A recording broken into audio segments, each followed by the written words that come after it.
ఆగాను ఆచార్యదేవ, ఏమంటివి జాతి నెపమన సోత శుద్ధునికిందు నిలువ అర్హత లేదందువా. ఎంత మాట ఇది క్షాత్ర పరీక్షయే గాని క్షత్రియ పరీక్ష కాదే.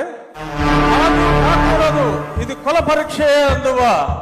నీ తండ్రి భరద్వాజుని సంభవం ఎట్టిది, అది దుముక్షాకరమైన నీ సంభవం ఎట్టిది. కుండలో పుట్టిదివి కదయ్యా, నీదే కులము. అంతేగాక ఈ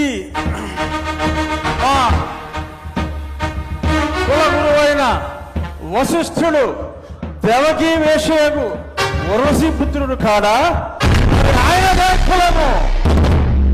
ఆయన పంచమజాతి కన్యకు అరుంధతి యందు శక్తిని, ఆ శక్తి చండాగణ యందు పరాశరుని, ఆ పరాశరుని పల్లె పడుచైన మత్స్యగంధి యందు మా తాత వ్యాసుని, ఆ వ్యాసుడు విధవరాండ్లైన మా